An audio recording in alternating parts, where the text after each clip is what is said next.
As always, we'll start with a safety check to make sure the firearm is in fact safe. So we'll go ahead and lock the slide back, remove the magazine. As we can see, the magazine is empty and clear. The firearm is empty and clear. There is no ammunition in the chamber. So we're safe to go ahead and start talking about the controls and features of the RUGER LCP. The RUGER LCP is a simplified self-defense pistol. The only real controls, you have a magazine release here. By pushing in on that, it releases the magazine. You have a manual slide lock. This does not lock open on the last round fired.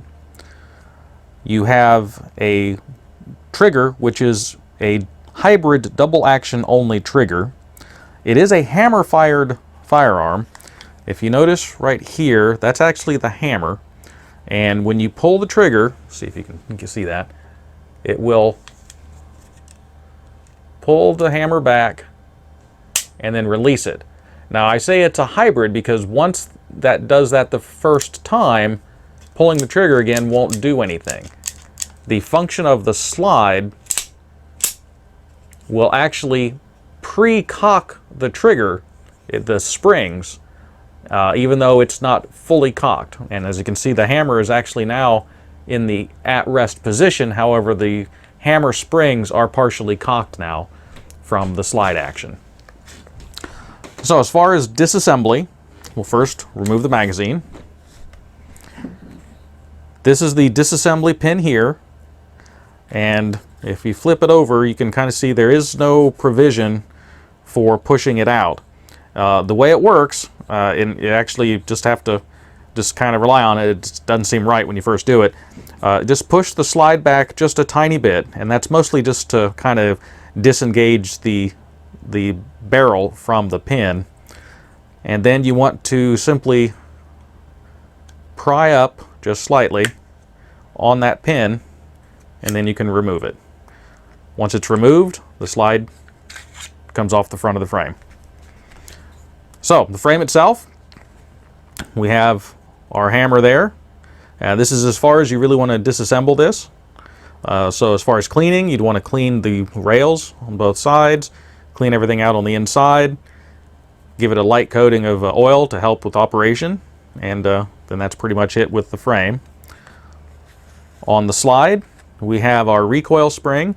This actually has two nested springs. They're not captive, and then there's a guide rod that goes in between. There's a little plunger head that locks into a saddle on the barrel. So to release it, you would simply push forward and lift up slightly.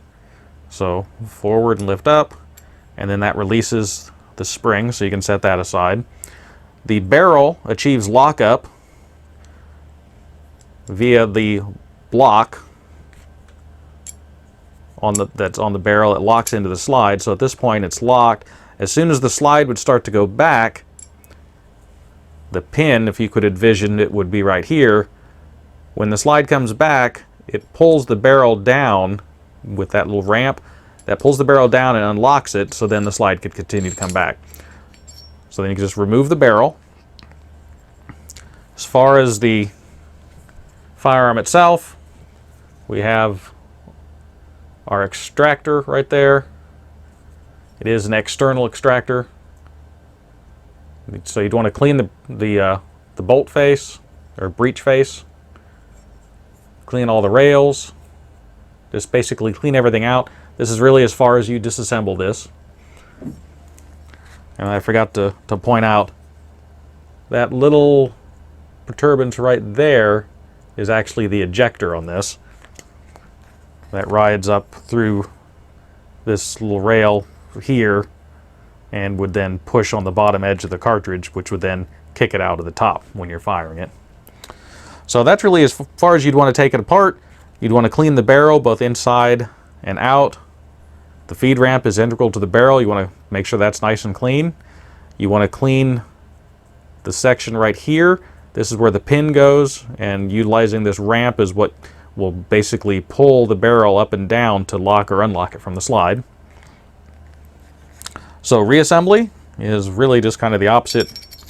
So you put the barrel in, put the spring into its recess, The recess right there. Put the spring in. The large plunger head, you can see the saddle right there. We'll go into that saddle. So you just push in, put the plunger head on it. Now there's not a whole lot holding that on there, so try to avoid dropping this at this point, because if that gets much of a jostle, of course that could pop out, and then you've got springs and pins flying everywhere. They're not super tiny, so you'll probably be able to find them. It just, adds some excitement to your day you probably don't need. The slide rails and the channels on the slide, you would line those up and then just pull it back.